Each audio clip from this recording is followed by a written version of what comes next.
we're back in ancient Rome. The emperor will come in and he'll go to the theater, and when he does, everybody at the theater is like, wow, the emperor is here. If the emperor goes to the theater every single day, and the theater knows and the actors know every single day the emperor is going, but it'll be less of a big deal as opposed to if he went to the theater once a month.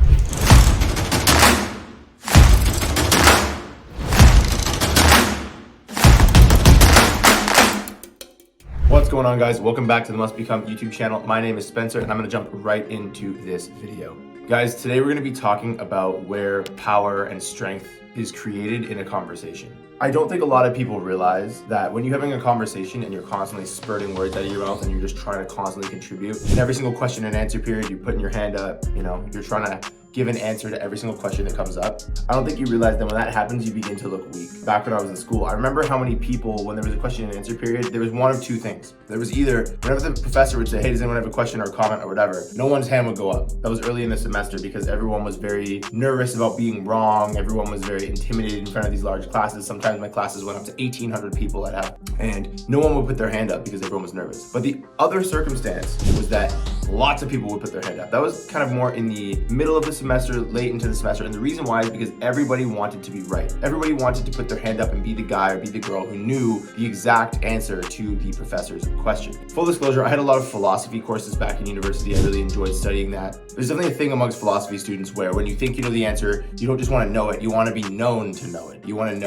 people to know you as the person who got that answer. It happens pretty frequently. I'm sure it happens in other disciplines as well, but it happened a lot in philosophy. What we don't realize when we're constantly shooting our hand up, constantly trying to jump into conversations, is that when we do that, we begin to be perceived more and more as weak. Yes, you might be getting the right answers, but even so, even if you're getting the right answers all the time, you're beginning to be perceived as more and more annoying.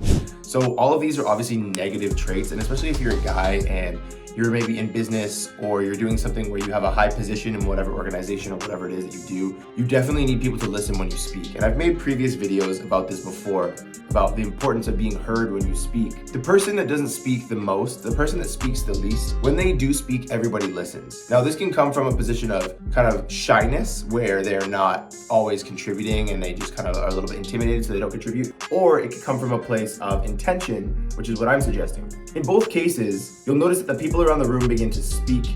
And as soon as the person who doesn't speak very much starts contributing something, a lot of people, generally speaking, will listen. Now, in the first case where people are shy, sometimes that's because they want to give the person who hasn't spoken a lot an opportunity to speak. But other times, the person that's not speaking that much is considered as somebody who's calculated or taking their time to really form their ideas or whatever it is. And when they speak, it definitely garners a little bit more attention. How can you actually use this to make sure that people treat your words, like I said, with a little bit more weight? You're perceived as having a little bit more power. To go into this deeper, let me explain to you kind of an example about how power is actually created in your absence, not in your presence, just in general, and then we'll apply it to conversation. Because this tip can go further than just beyond conversation. This can also just be applied to lots of different things, just your presence in general, or when you give a direction or whatever it is, if you're in a position of leadership or you want to be in a position of leadership. Let's imagine that we're back in ancient Rome, okay? Now, the emperor will come in and he'll go to the theater, and when he does, everybody at the theater is like, wow, the emperor is here. We gotta be, all of the staff who run the theater, all of the actors are like, wow, we gotta give our best performance. The venue has gotta be on point. Everything's gotta be perfect. We gotta cross all the T's, dot all the I's. Everything's gotta be absolutely perfect because the emperor is coming to see the theater tonight. When the emperor actually does arrive, everybody is going to marvel at his presence. Going to say, oh, like, my goodness, the emperor is here, bow down, shake a hand, whatever it is, whatever they did back in ancient Rome. But the idea is that when the emperor shows up, it's a very special occasion. Just the fact that he is there on this occasion makes it a little bit more intense for everybody there because the power that he commands. If the emperor goes to the theater every single day, and the theater knows and the actors know every single day the emperor is going, of course they're going to treat it as if it's a big deal, but it'll be less of a big deal as opposed to if you went to the theater once a month. So if the emperor goes to the theater once a month, that one time, everybody knows, okay, we gotta only have the best actors. It can't be the B and C, it can't be the stand-ins. It has to be the absolute best, so we put on the best show for the emperor. Not just that, we have to literally roll out the red carpet or whatever it is to make him feel special because he doesn't come that often. Not just that, but all the attendees who see the emperor will feel more as though, wow, this is crazy that he's here today, the same way as you would feel if you walked into a movie theater and you had Leonardo Leonardo DiCaprio or whoever, some A-list actor sitting beside you, your mentality would change. But if you knew that every single day Leonardo DiCaprio went to that theater and you sat there and you saw him 3-4 days in a row, you wouldn't really be that blown away over time. The way our brains work is we become adapted to different sensory information. And if you allow someone to constantly become just adapted to the idea that you're gonna shoot your hand up and contribute, or you're always gonna be, the person barking their mouth off when it comes to meetings or whatever it is, then when you do have that thing to contribute, it's not taken with that much power. Let's talk about how this is not as easy as it sounds, especially if you're someone who's in a leadership position or you're somebody who just has a lot of creative ideas to contribute to a creative group. Sometimes you need to ask yourself, and I grant that it's easier said than done, but you need to ask yourself whether or not this is the idea or this is the contribution that you really want people to hear. Because even though you're saying something, that doesn't mean people are listening. So if you want to increase the likelihood that someone's actually hearing the message that you have to share, or the command that you have to give, or the presence that you want people to notice, whatever it is, then you cannot do that in abundance. You need to be selective. And this goes back just very naturally to the fact that things that are in abundance, there's a reason why dirt or whatever it is, let's say dirt's a great example, why it's not that expensive, at least when compared to gold. The reason why is because dirt is practically infinite, right? Okay, you can find dirt anywhere you go. You look down when you're outside, your chances are if you're not standing on concrete, you're probably standing on some sort of dirt or grass or something.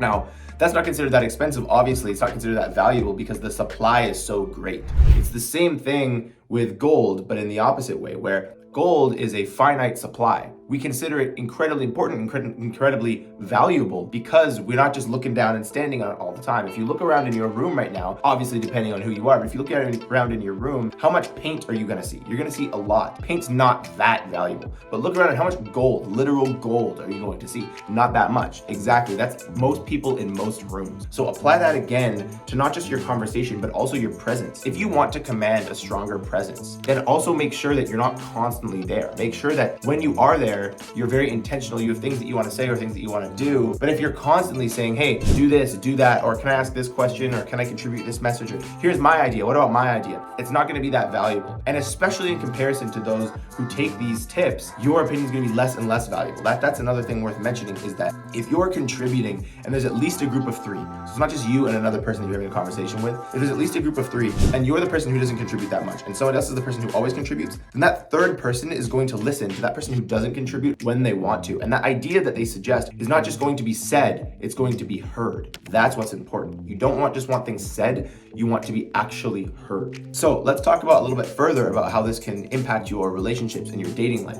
We've heard for a long time that, if you go on a date and it goes really well, don't contact the person right away. Now, why is that? People think that, we're playing games or whatever. But the reality is that, again, abundance leads to devaluation. You need to recognize that you have to give your attention to people sparingly if you want them to really value that attention.